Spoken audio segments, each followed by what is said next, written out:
Hello students, इस video में हम लोग आज क्लास 11th का एक चैप्टर शुरू करेंगे जिसका नाम है सेट्स या सेट थ्योरी के नाम से आपकी बुक में ये है। एनसीईआरटी का पहला चैप्टर है।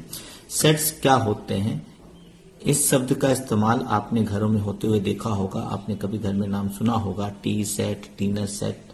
ये होते क्या है, सेट वर्ड से क्या मतलब निकलता है। देखिएगा, सेट क्या होता है। Set is a collection of well defined collection of object. पहली बात, इसमें कलेक्शन होता है किसका, ऑब्जेक्ट का, वस्तुओं का। कैसी वस्तुओं का, कैसे ऑब्जेक्ट का, वेल डिफाइंड, यानी कि आप डिफाइन कर सके कि इस कलेक्शन में कौन ऑब्जेक्ट आएगा, कौन नहीं आएगा।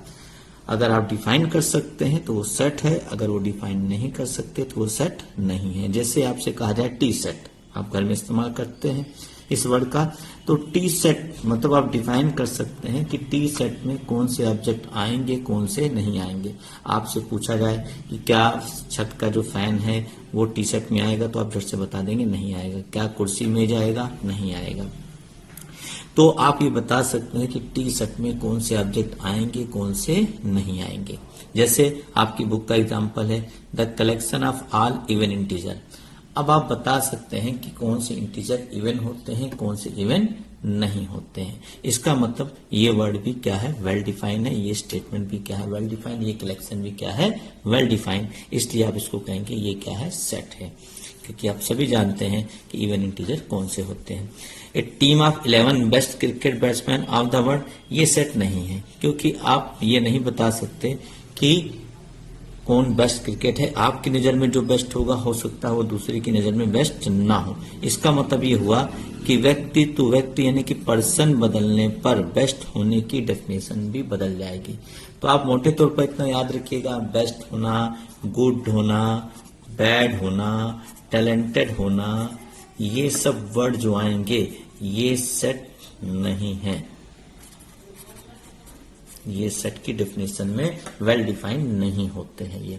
इसलिए कहीं भी आपको लिखा जाए गुड बैड, मतलब आपसे कहा जाए कि अपने स्कूल के आप अच्छे टीचर होगा, गुड टीचर्स का कलेक्शन बनाइए, तो वो कलेक्शन तो बनेगा बट वो सेट की डेफिनेशन में फिट नहीं होगा, बिकॉज वो वेल डिफाइंड नहीं है।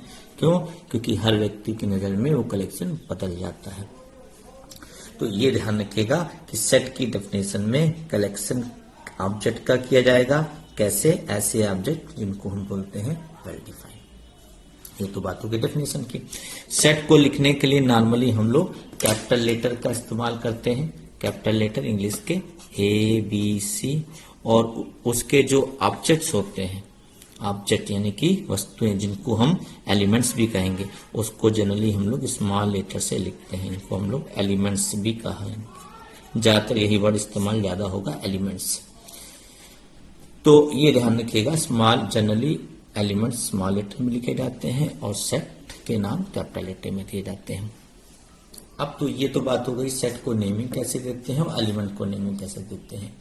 मान लीजिए कि हमारे पास कोई, आपके पास है एक्स और ये आपके पास सेट है।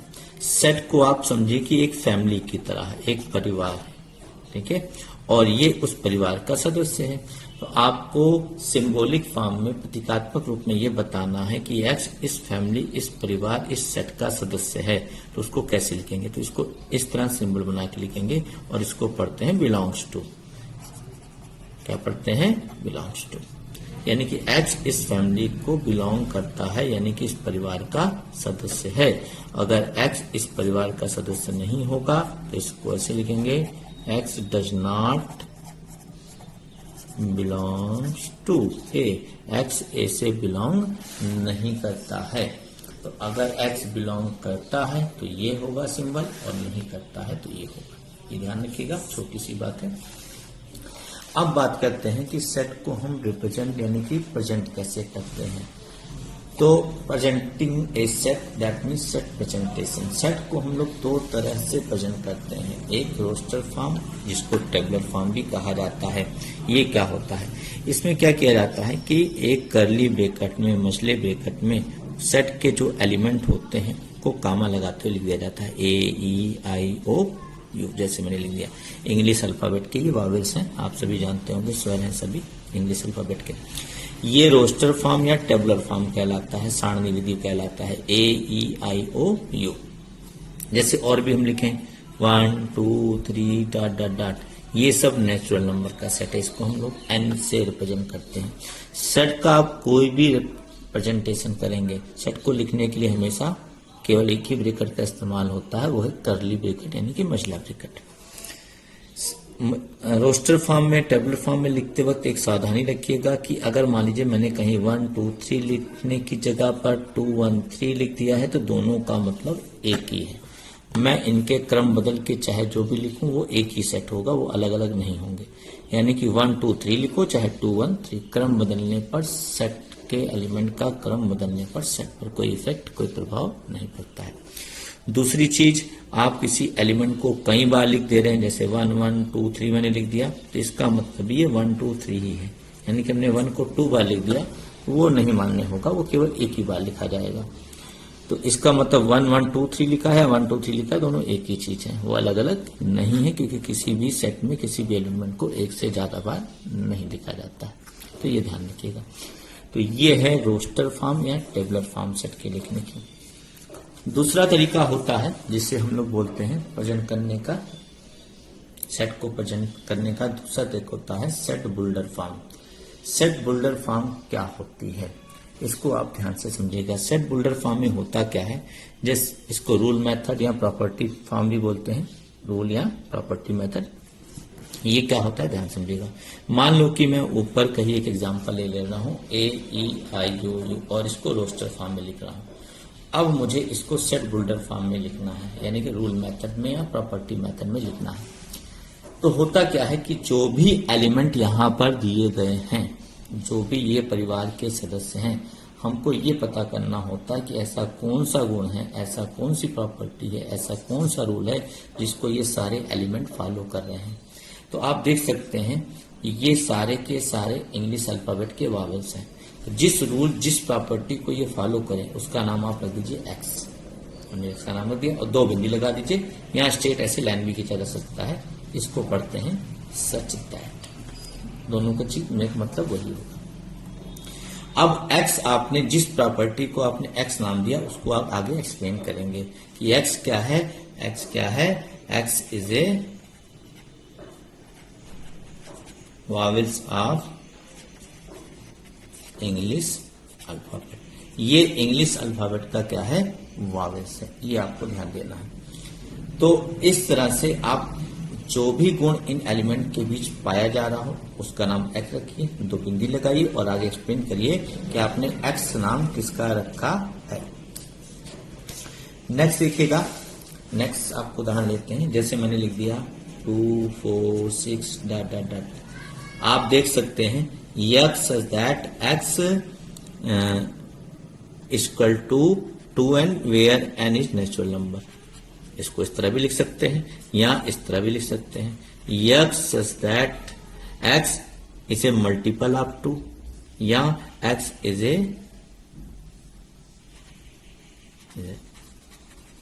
Even natural number. एक्स क्या है, इवन नेचुरल नंबर है। तो आप देख सकते हैं 2 के मल्टीपल बोल दीजिए, इवन नेचुरल नंबर बोल दीजिए, या x equal to 2n form. ये सबसे अच्छा तरीका होता है, लेकिन अगर आपको शुरुआत में समझने में दिक्कत हो रही तो अभी लैंग्वेज में लिखिए। X equal to 2n, n natural number है। अगर आप n की वैल्यू 1 रखेंगे तो 2 इंटू 1 2 आएगा। n की वैल्यू 2 रखेंगे तो 2 2 जा 4 ये आएगा। 3 रखेंगे तो 6 आएगा, एंड सो ऑन।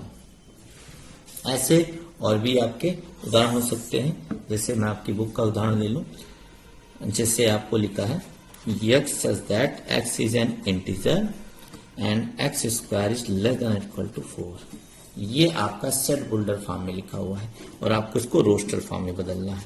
तो आपसे कहा जा रहा है x integer, x belongs to z का मतलब x एक इंटीजर है। इंटीजर को z या i से रिप्रेजेंट करते हैं, ये ध्यान रखिएगा। ऐसा इंटीजर जिसका स्क्वायर करने पर वैल्यू 4 से कम आए, जैसे मैंने ले लिया 0, 0 का स्क्वायर करने पर 4 से कम आएगा। जैसे ले लिया 1, 1 का स्क्वायर करने भी 4 से कम आएगा।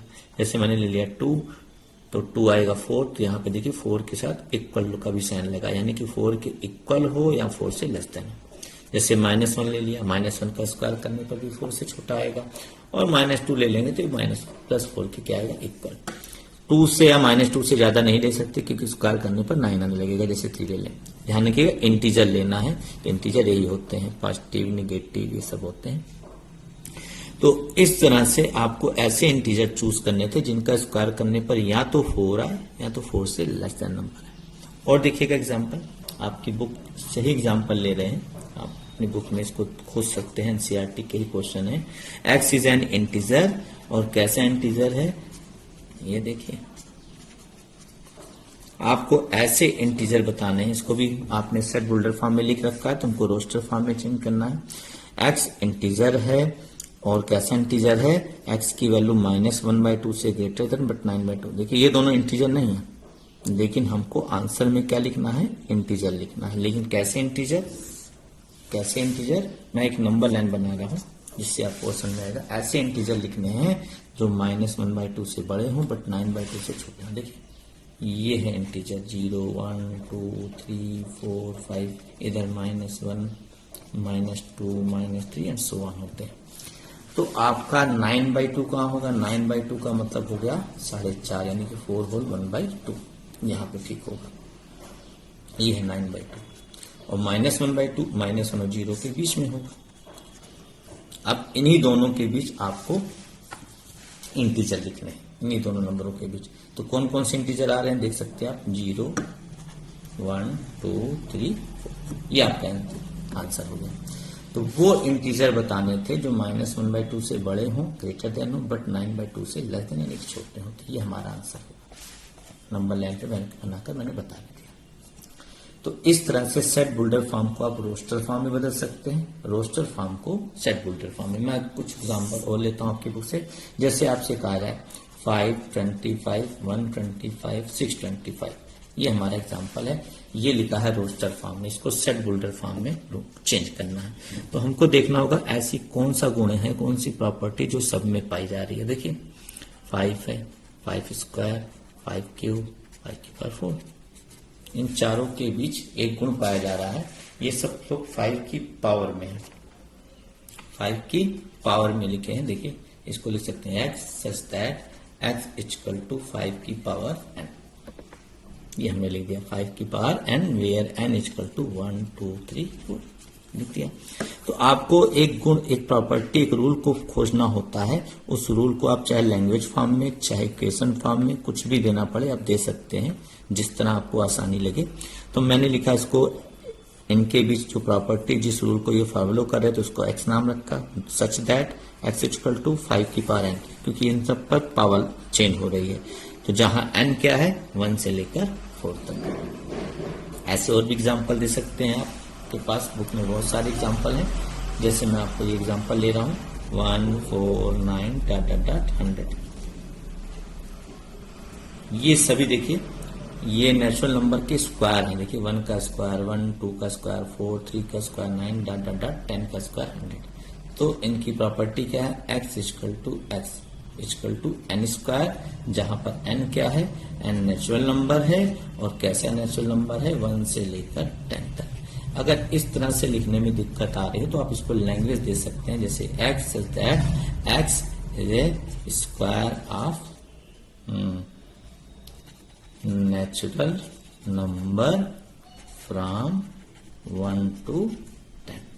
x क्या है, एक नेचुरल नंबर है, कैसा नेचुरल नंबर, नहीं, स्क्वायर ऑफ नेचुरल नंबर, यानी किसी नेचुरल नंबर का स्क्वायर है। और कौन से नेचुरल नंबर, फ्रॉम 1 to 10, 1 से लेकर, सरल भाषा में बोले तो 1 से लेकर 10 तक, यानी कि फ्रॉम 1 to 10 तक जितने भी नेचुरल नंबर हैं, x उसके स्क्वायर के क्या है, इक्वल है।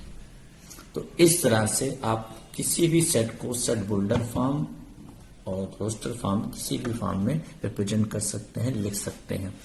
तो इस तरह से एक फॉर्म से दूसरे फॉर्म, दूसरे फॉर्म से पहले फॉर्म में चेंज करने को आपको क्वेश्चन एग्जाम में एक नंबर में कभी कभी पूछ ले जाते हैं। तो एक्सरसाइज 1.1 में यहीं तक है, तो आपको ये चीज ध्यान देनी है। तो आप सारे क्वेश्चन लगाने का प्रयास करिए, जो ना आए उससे पूछ सकते हैं। Okay, thank you.